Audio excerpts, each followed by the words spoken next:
Alexander Grishuk, born October 31st, 1983, rating 2773, 8 points out of 14 after winning 3, drawing 10, and losing 1 game. The winner of the tournament. What else is there to say? As is known, no one judges winners.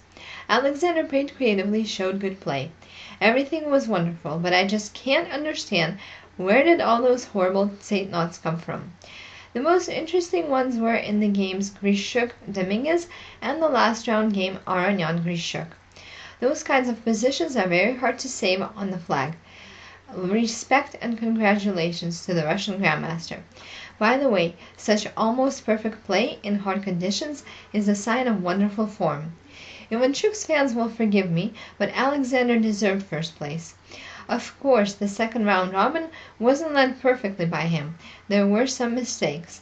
For example, in the game Grishuk-Anand, Alexander didn't realize a big advantage, and in the game Grishuk-Dominguez made some serious mistakes.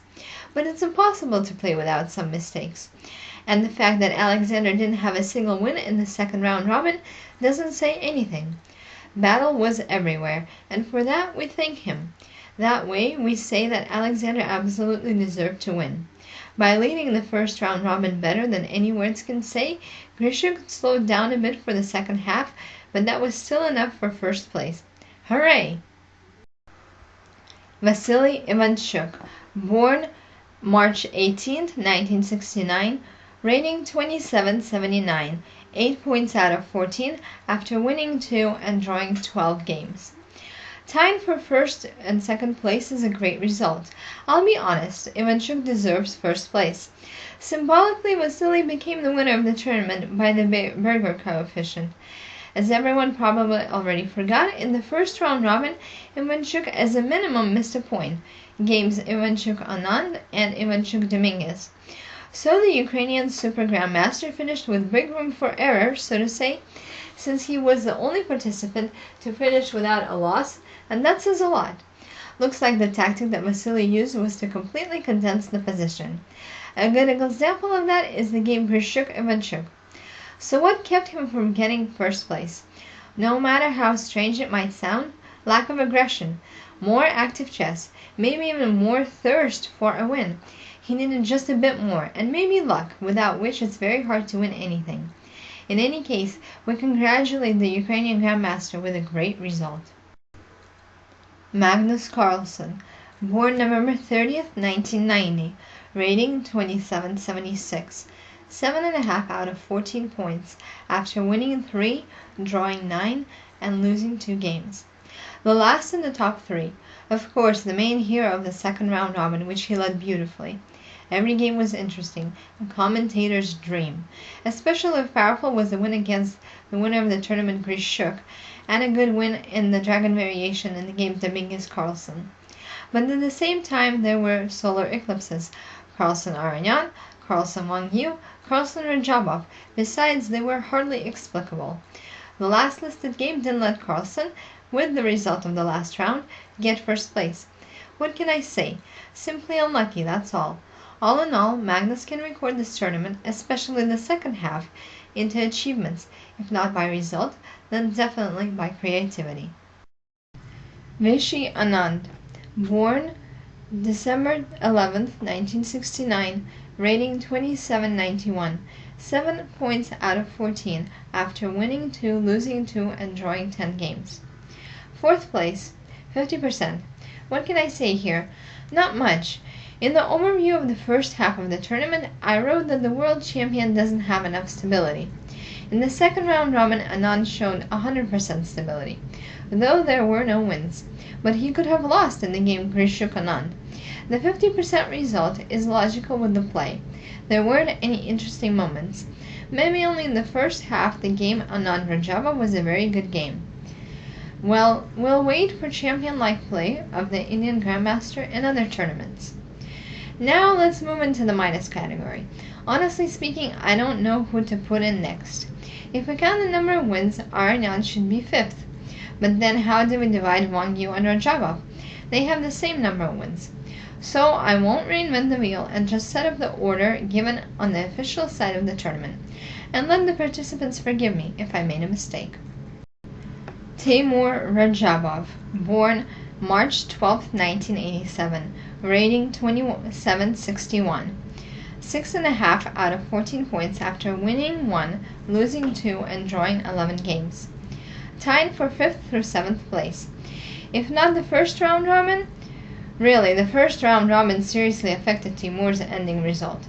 On the other hand, if not Carlsen's said miss, Timur would be on 7th place all by himself.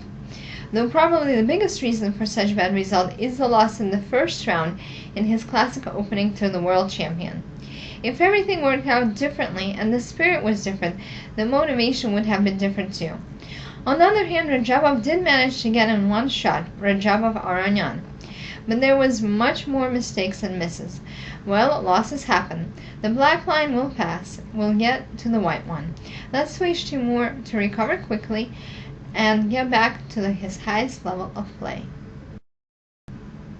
Wang Yu, born March 31, 1987, rating 2739, 6.5 out of 14 points after winning 1, losing 2, and drawing 11 games. Tied for 5th through 7th place. His situation is a lot like Rajabov's, same unlucky first round robin, the same result, though he was somewhat stronger in the second round robin. I really like the blockbuster Carlsen Wang Yu, but besides that, not many moments that stand out. Comrade Wang Yu, you have to play more actively, then the masterpieces like the one against Carlsen will become regular. Levon Aranyan, born October 6, 1982, rating 2750, 6.5 out of 14 points after winning 3, losing 4, and drawing 7 games. Tying for 5th through 7th place. The main anti-hero of the tournament. With a good start, he lost the fateful match Grishuk Aranyan, and later everything went haywire.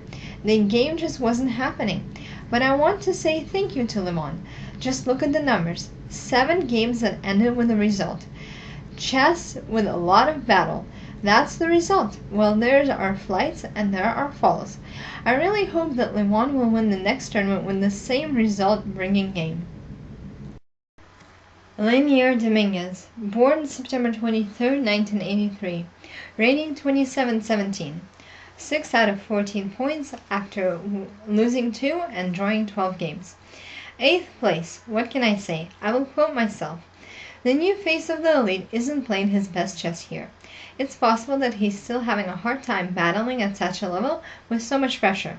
For now, his games aren't all that colorful. During calm battles, the Cuban Grandmaster makes many mistakes. In the games like Dominguez Grishuk, Aranyan Dominguez, and Ivanchuk Dominguez, but though in that last game there was a tight knot. And he didn't use all of his chances in the game Dominguez Wang Yu. From that we can make one recommendation. Linares needs to bring his sharper play. And what do we see? After the second round robin, the same result. The games didn't change much. A good example of that is the game Rajabov Dominguez with very harsh commentary.